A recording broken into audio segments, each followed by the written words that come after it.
दोस्तों नमस्कार। स्वागत है आपका हमारे इस यूट्यूब मंच पर। दोस्तों, और ईरान और इजराइल के बीच जो कुछ भी चल रहा है, जिस प्रकार से पश्चिम एशिया के साथ साथ पूरी दुनिया की शांति भंग होने का खतरा बना हुआ है, उन परिस्थितियों पर दो आवाजें उठी है। एक आवाज हमेशा से शांति की वकालत करने वाले देश भारत के एक महत्वपूर्ण नेता की तरफ से उठी है, तो एक आवाज अमेरिका के एक पूर्व राष्ट्रपति की तरफ से उठी। भारत की तरफ से जो आवाज उठी है, उसमें कांग्रेस पार्टी की पूर्व अध्यक्ष और लोकसभा में विपक्ष की नेता रह चुकी सोनिया गांधी की तरफ से उठी है। सोनिया गांधी ने कई सारे हिंदी और अंग्रेजी अखबारों में लेख लिखा है और उसमें मोदी सरकार की विदेश नीति पर भी सवाल उठाए हैं, अंतर्राष्ट्रीय परिस्थितियों की भी चर्चा की है। वो लेख हमारी स्क्रीन पर भी आप देख सकते हैं। वही दूसरी आवाज जो उठी है, वो दूसरी आवाज उठी है अमेरिका के पूर्व राष्ट्रपति बिल क्लिंटन की तरफ से।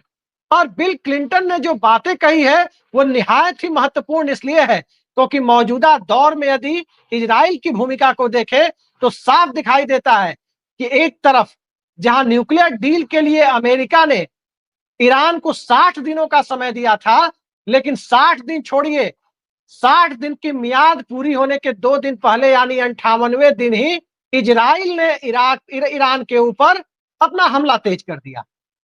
तो ये परिस्थितियां अंतरराष्ट्रीय स्तर पर दिखाई दे रही है, जिसमें बिल क्लिंटन ने कहा है कि नेतन्याहू अपनी सत्ता बचाने के लिए युद्ध में देश को झोंक रहे हैं। इजराइल को युद्ध में झोंकने का फैसला नेतन्याहू को अपनी सत्ता बचाने के लिए ज्यादा महत्वपूर्ण दिखाई दे रहा है। और बात बिल क्लिंटन की होती है तो अंतरराष्ट्रीय स्तर पर बिल क्लिंटन की किस प्रकार की छवि रही है, इस बात से पूरी दुनिया वाकिफ है। शायद ही अमेरिका के किसी पूर्व राष्ट्रपति को दुनिया याद रखती है, लेकिन बिल क्लिंटन का नाम इस दुनिया में लोगों की स्मृति से कभी विस्मृत नहीं होता। इतनी बड़ी ख्याति रही है उनकी, लेकिन क्लिंटन क्यों ऐसी बातें कह रहे हैं? क्लिंटन इसलिए कह रहे हैं क्योंकि बेंजामिन नेतन्याहू के ऊपर भ्रष्टाचार के भी आरोप हैं। बेंजामिन नेतन्याहू अपने देश में अलोकप्रिय भी हो रहे हैं और लोकप्रियता को राष्ट्रवाद की चाशनी में लपेटकर अलोकप्रियता के वातावरण पर पर्दा डालने की जो कोशिश है, युद्ध के बहाने, ये बिल क्लिंटन को दिखाई दे रहा है कि इस वजह से इजराइल ने इस युद्ध में कूदने का फैसला किया। रही बात अमेरिका की, तो अमेरिका की चर्चा हम करेंगे, लेकिन जरा सोनिया गांधी ने जो लेख लिखा है उसकी चर्चा कर ले।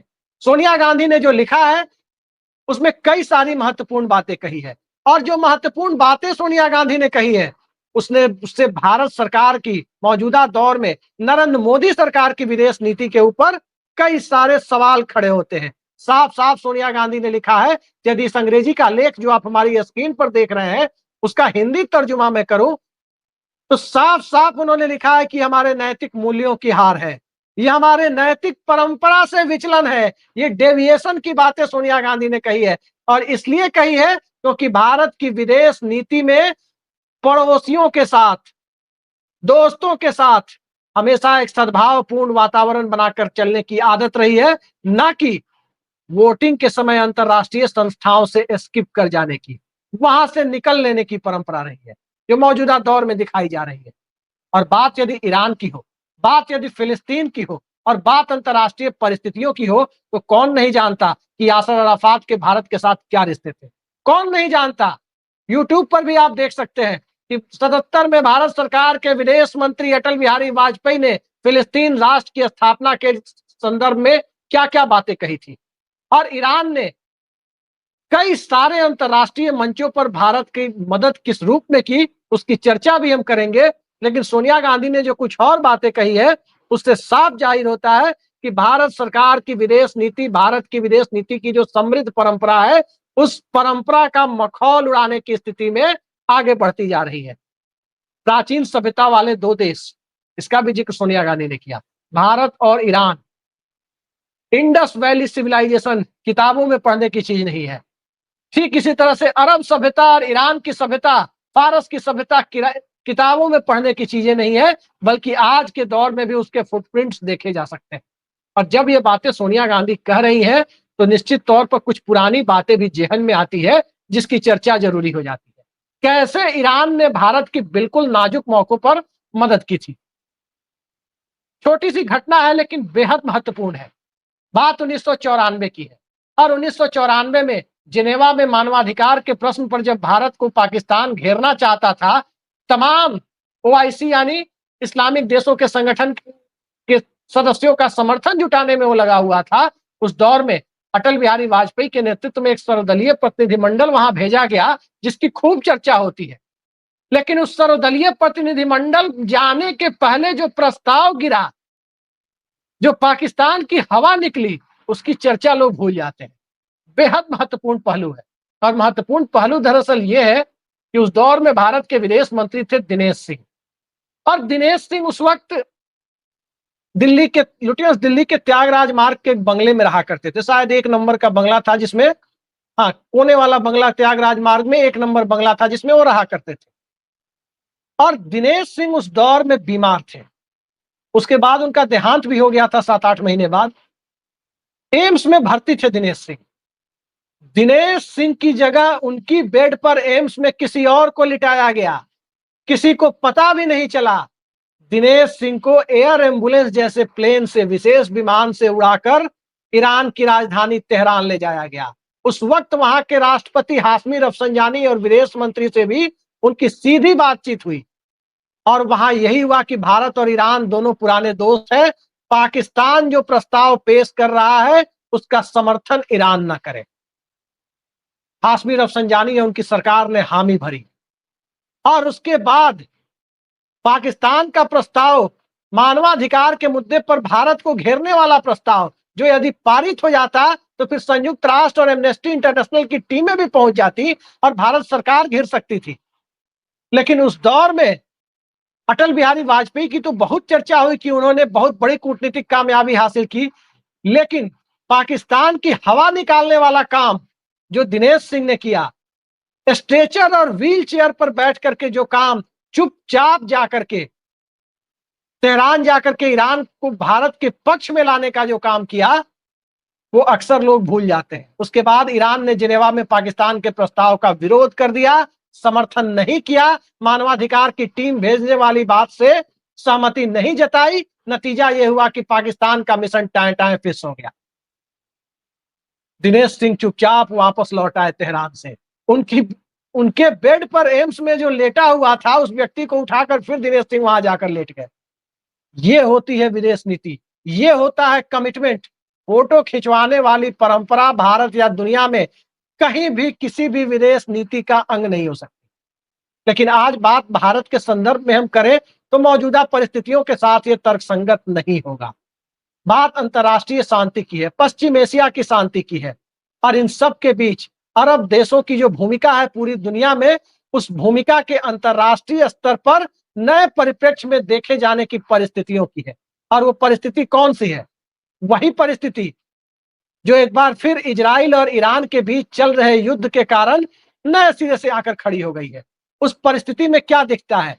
दोनों एक दूसरे के परमाणु ठिकानों पर को नष्ट करने का दावा कर रहे हैं। मोसाद का हेडक्वार्टर उड़ा दिए जाने की बात ईरान कर रहा है, और मोसाद, कहने की जरूरत नहीं है कि दुनिया की सबसे तेज तर्रार मानी जाने वाली खुफिया एजेंसी, चाहे अमेरिका की सीआईए हो, एक जमाने में रूस की केजीबी रही हो, इंडिया की आईबी की बात लोग करें, पाकिस्तान की आईएसआई की बात करें, या इजराइल की मोसाद की बात करें, मोसाद को हमेशा से नंबर 1 माना जाता रहा।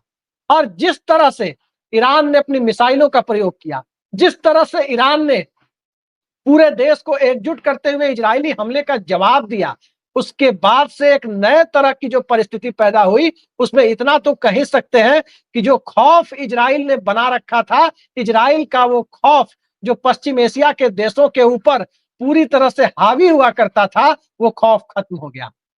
अब सवाल उठता है कि अमेरिका इस मामले को लेकर के कैसे निपटेगा। इस बात में कोई दो राय नहीं कि इजराइल ने भी अपनी तरफ से हमले किए, और इजराइल ने जब हमले किए ईरान के ऊपर, तो उस हमले के बाद की परिस्थितियों को देखें तो जिस तरह की फुटेज सामने आई, उसमें ड्रोन्स भी दिख रहे हैं, ड्रोन्स हमले की बातें भी हो रही है, ईरान के न्यूक्लियर ठिकानों को तबाह किए जाने के दावे भी हो रहे हैं। लेकिन इन सब के बीच ईरान का जज्बा कम होने का नाम नहीं ले रहा। ईरान लगातार जवाबी कार्रवाई कर रहा है, और जिस रूप में जवाबी कार्रवाई कर रहा है, अमेरिका कहा जा रहा था कि इस बीच में कूदकर ईरान के पक्ष में खुलकर आ सकता है, लेकिन अमेरिका की तरफ से अभी तक ऐसे कोई संकेत नहीं मिले कि अमेरिका ने खुल करके ऐलान किया हो कि ईरान के खिलाफ वो युद्ध लड़ेगा। स्वाभाविक है कि बैक चैनल डिप्लोमेसी चल रही है। जिनेवा से लेकर तमाम अंतर्राष्ट्रीय मंचों पर यह डिप्लोमेसी कूटनीतिक प्रयास चल रहे हैं कि कैसे इस मामले से पश्चिम एशिया समेत पूरे विश्व को बाहर निकाला जाए। लेकिन सवाल यही है कि झुकेगा कौन? इजराइल बीच के रास्ते की तरफ अब देखने को विवश है, क्योंकि जो ब्रांड इजराइल हुआ करता था कि एक छोटा सा देश जिसने फिलिस्तीन की स्वतंत्र राष्ट्र की परिस्थितियों को निर्मित होने के हालात कभी पैदा नहीं किए, जिसने पश्चिम एशिया के अंतर्गत तमाम इस्लामिक देशों को दबा करके रखने की कोशिश की, चाहे वो इजिप्ट के साथ उसका युद्ध हुआ हो, चाहे किसी दूसरे देश के साथ हुआ हो। उन तमाम परिस्थितियों में जो इजराइल की परिस्थितियां रही, पहली बार इजराइल को इस स्तर की चुनौती मिली जिसमें प्रतिद्वंदी दबने का नाम नहीं ले रहा। अन्यथा इसके पहले यही होता था कि इजराइल के साथ जिसके भी युद्ध होते थे, अंततः समझौते की मेज की बुनियाद रखने की परिस्थितियां उस सामने वाले देश की होती थी। इस बार हालात बदले हुए हैं। इस बार स्थितियां दूसरी दिशा में जा रही है और वैश्विक स्तर पर किस तरह का असर पड़ रहा है, ये देखा जाना इसलिए भी महत्वपूर्ण है क्योंकि अरब देशों की यदि बात करें तो मत भूलिए कि परमाणु अप्रसार संधि यानी एनपीटी पर साइन करने वाला, उस पर दस्तखत करने वाला देश ईरान ही है। भारत ने भी एनपीटी या सीटीबीटी पर दस्तखत नहीं किए थे, लेकिन दस्तखत ईरान ने किए थे। तो ईरान के बारे में यह तो नहीं कहा जा सकता कि ईरान शांतिपूर्ण उद्देश्यों के लिए परमाणु कार्यक्रम पर आगे नहीं बढ़ रहा था। ईरान शांतिपूर्ण उद्देश्यों के लिए परमाणु कार्यक्रम पर आगे बढ़ रहा है, ये दावा करने के लिए उसके पास यही काफी है कि ईरान एनपीटी का सिग्नेटरी है, उसके हस्ताक्षरकर्ताओं में से एक है। और अब जरा उसके आगे की भी परिस्थितियों को देखें। वो परिस्थिति ये है कि जो डमी सरकार बनवाने की जो कल्पना की जा रही थी कि जैसे सद्दाम हुसैन के बाद इराक में डमी सरकार बनी, वैसे पश्चिम के हितों का संरक्षण करने वाली सरकार ईरान में भी बन सकती है, वो हालात अब करीब करीब खत्म होते नजर आ रहे हैं। लेकिन घूम फिर कर सवाल यही है कि झुकेगा कौन? स्वाभाविक है कि अमेरिका आएगा। आज की परिस्थिति जो दिख रही है, जिस तरह से ट्रंप प्रशासन के दावे हैं, ट्रंप प्रशासन के दावों की भी हवा निकलती दिख रही है। भारत के मामले में तो ट्रंप के दावे बड़े बड़े रहे कि उन्होंने मध्यस्थता की, सीज फायर कराया, ऑपरेशन सिंदूर को रुकवाया, तमाम बातें कही ट्रंप ने। यहां अमेरिकी प्रशासन अब तक जो शुरू में प्रो इजराइल यानी इजराइल समर्थक रुख अपनाता दिखा, अब किसी भी प्रकार के ऐसे रुख का सार्वजनिक प्रदर्शन करने की बजाय डिप्लोमेटिक पॉलिसी पर चलने पर ज्यादा दिखाई देता है और दिखाई देते हुए भी प्रो इजराइल छवि को भी तोड़ना नहीं चाहता। प्रो इजराइल होने की बातें अमेरिका की जो डेमोग्राफी है, अमेरिका की सत्ता पर यहूदी समाज का जिस प्रकार का एक अघोषित नियंत्रण जैसी परिस्थिति है, सत्ता से लेकर कॉर्पोरेट तक हर जगह सिस्टम के ऊपर, वो अमेरिका को प्रो इजराइल परिस्थितियों से पीछे हटने की कभी सपने में भी सोचने नहीं दे सकता। लेकिन इन सब के बीच नुकसान किसका हो रहा है? एक तरफ भारत ने जिस प्रकार से ईरान के साथ खड़े होने के मामले में कंजूसी दिखाई, वो भी एक बड़ा सवाल है। इजराइल भारत का दोस्त है। इजराइल को भारत ने एक स्वतंत्र राष्ट्र के तौर पर मान्यता दी। हर भारतवासी इस बात को स्वीकार करता है। लेकिन इजराइल को इसके लिए इसकी इजाजत कतई नहीं दी जा सकती या कतई उस मामले पर मौन नहीं रहा जा सकता कि इजराइल अंतर्राष्ट्रीय शांति को भंग करने के हालात पैदा करे। जब न्यूक्लियर डील के लिए अमेरिका के साथ किसी तीसरे देश में बैठक होने वाली थी, ईरान की बैठक, 60 दिनों का वक्त अमेरिका ने दिया था ईरान को कि अपने परमाणु कार्यक्रम के बारे में स्थितियां स्पष्ट करे कि वो शांतिपूर्ण उद्देश्यों के लिए है या नहीं है। फिर 58वें दिन इजराइल को यह अधिकार दे किसने दिया कि वो ईरान के ऊपर अटैक करे?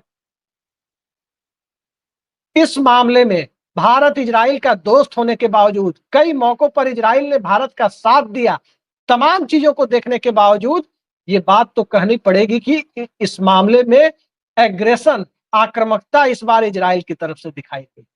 अब उस आक्रामकता के पीछे क्या वाकई अमेरिकी साथ थी या ट्रंप प्रशासन किसी दिन इससे भी इनकार कर देगा? ये आने वाला वक्त बताएगा। लेकिन अंतर्राष्ट्रीय स्तर पर जो परिस्थितियां हैं, उसमें इजराइल का खौफ अब पश्चिम के देशों के बीच उस तरह से नहीं रहा, क्योंकि ईरान ने जिस तरह से जवाबी कार्रवाई की वो निश्चित तौर पर काबिले तारीफ शब्द का इस्तेमाल तो युद्ध के मामले में हम नहीं कर सकते, लेकिन किसी राष्ट्र के ऊपर यदि कोई तरह का हमला होता है तो उसका जवाब देना उसकी मजबूरी भी होती है। ईरान ने जवाब दिया, इस बात से इनकार नहीं किया जा सकता, और वो जवाब, उस जवाब के पीछे ईरान के लोग उनके पीछे खड़े रहे। लेकिन इजराइल में क्या हो रहा है? इजराइल में तो नेतन्याहू के खिलाफ प्रदर्शन भी हो रहे हैं, और प्रदर्शन करने के लिए लोग निकलना भी चाहते हैं। बहुत सारे लोग युद्ध के हालात में कहीं कहीं लोग सांकेतिक तौर पर निकल रहे हैं तो कहीं निकल नहीं रहे। और इन सब के बीच अंतर्राष्ट्रीय स्तर पर जो व्यापार की परिस्थितियां हैं, उस व्यापार की परिस्थितियों में रूस के तेल और गैस की कीमत, स्वाभाविक है कि जितने दिनों तक ये युद्ध चलेगा उन्हें उसकी अच्छी कीमत मिलती रहेगी, उनका व्यापार चलता रहेगा। लेकिन चीन के व्यापार को इस युद्ध से कहीं ना कहीं घाटा होने की स्थिति है, क्योंकि चीन ने जो अंतर्राष्ट्रीय मार्ग सीधे गल्फ के माध्यम से अफ्रीका तक या यूरोप तक पहुंचने के लिए जो खोलने की कोशिश की थी, ईरान उसका अहम हिस्सा था। और भारत की परिस्थितियों की बात करें तो सत्ता के गोदी सेठ के पोर्ट को कितना बड़ा नुकसान हाइफा में पहुंचा है ये बताने की जरूरत नहीं है, क्योंकि अंतर्राष्ट्रीय स्तर पर पोर्ट खरीदने की जो मुहिम चलाई गई भारत की सत्ता के कथित गोदी सेठ के द्वारा, अब हाइफा पोर्ट पर सत्ता के गोदी सेठ की क्या भूमिका है, किस रूप में उनके पोर्ट है और कितने बिलियन डॉलर का उन्हें नुकसान हुआ है, वो आकलन अभी जो भी आपके सामने आ रहा है ये टेंटेटिव है। इस आकलन को लेकर के मुकम्मल नहीं माना जा सकता, क्योंकि इजराइल में जिनका भी इन्वेस्टमेंट है उसका नुकसान हुआ है, ईरान में जिनका भी इन्वेस्टमेंट है स्वाभाविक है कि उनका भी नुकसान हुआ है। लेकिन इन सब के बीच जो सबसे ज्यादा नुकसान हुआ है वो नुकसान इजराइल की अंतर्राष्ट्रीय साख का है, भारत की विदेश नीति की ढुलमुल परिस्थितियों का है, जिस पर सोनिया गांधी ने सवाल उठाया है कि भारत ने इस मुद्दे पर, भले ही पार्टी नहीं है इस मामले में, होना भी नहीं चाहिए। अटल बिहारी वाजपेयी के समय में जब 9/11 के बाद जिस प्रकार से अमेरिकी कार्रवाई हुई, तब भी भारत पार्टी नहीं था, तब भी भारत ने अपनी विदेश नीति को बहुत मुकम्मल तरीके से आगे बढ़ाया था। आज की क्या परिस्थितियां हैं, जरा 9/11 की बाद की परिस्थितियों पर गौर करें तो उन परिस्थितियों की चर्चा के पहले एक बड़े कम्युनिस्ट नेता ने मुझे खुद ये बात बताई थी। अटल बिहारी वाजपेयी ने ऑल पार्टी मीटिंग बुलाई थी, और ऑल पार्टी मीटिंग में अमेरिका का चूंकि दबाव आ रहा था कि भारत को वो स्ट्रेटेजिक पार्टनर बनाए और भारत के बेस का इस्तेमाल करे अफगानिस्तान में लादेन और अलकायदा के ठिकानों पर हमले के लिए, भारत इसमें पार्टनर नहीं बनना चाहता था। वो कम्युनिस्ट पार्टियों के नेता तमाम विपक्षी नेताओं के साथ प्रधानमंत्री अटल बिहारी वाजपेयी से मिले, और उन लोगों ने बताया कि किस प्रकार से, वाम दल के लोगों ने बताया कि किस प्रकार से वो लोग प्रदर्शन कर रहे हैं कि भारत को इसमें पार्टी नहीं बनना चाहिए। तो अटल बिहारी वाजपेयी ने कहा, उस वक्त के प्रधानमंत्री ने, हमें तो आपका प्रदर्शन कहीं नहीं दिख रहा। बाहर निकल करके कॉमरेड हरकिशन सिंह सुरजीत ने अपने कम्युनिस्ट साथियों को समझाया कि अटल बिहारी वाजपेयी के कहने का मतलब यह है, प्रधानमंत्री के कहने का मतलब यह है कि अपना विरोध प्रदर्शन तेज करो, ताकि अंतर्राष्ट्रीय स्तर पर हम कह सकें कि भारत के अंदर अमेरिका के साथ इस मुद्दे पर खुलकर स्ट्रेटेजिक पार्टनर बनकर खड़े होने के लिए भारत में राजनीतिक सहमति नहीं है, लिहाजा हम समर्थन नहीं कर सकते। तो ये होती है विदेश नीति, ये होती है सत्ता में बैठे हुए व्यक्ति की भूमिका, और ये होती है अंतर्राष्ट्रीय स्तर पर देश की साख को बचाने, बनाए रखने और बढ़ाने के लिए एक मानसिकता। आज क्या परिस्थिति है, ट्रंप प्रशासन भी एक तरफ कसौटी पर है, तो नरेंद्र मोदी का प्रशासन भी, जिसका कोई लेना देना इस युद्ध से नहीं है, लेकिन दो दोस्तों, भारत के दो दोस्तों के बीच जंग चल रही है, लिहाजा भारत की भूमिका अंतर्राष्ट्रीय स्तर पर लोग सोच रहे थे कि भारत मध्यस्थ की भूमिका में शायद आए, भारत अपनी भूमिका अंत मध्यस्थ की भूमिका में भले ना आए लेकिन अंतर्राष्ट्रीय स्तर पर निभाए। लेकिन सोनिया गांधी ने जो इशारा किया है, निश्चित तौर पर उससे तो सहमत होना ही पड़ेगा। इजराइल के रुख से कोई सहमत हो सकता है, नहीं भी हो सकता है, ईरान के रुख से कोई सहमत हो सकता है और नहीं भी हो सकता है, लेकिन बिल क्लिंटन के रुख से और सोनिया गांधी के रुख से तो सहमत होना ही पड़ेगा। आज के लिए इतना ही, नमस्कार।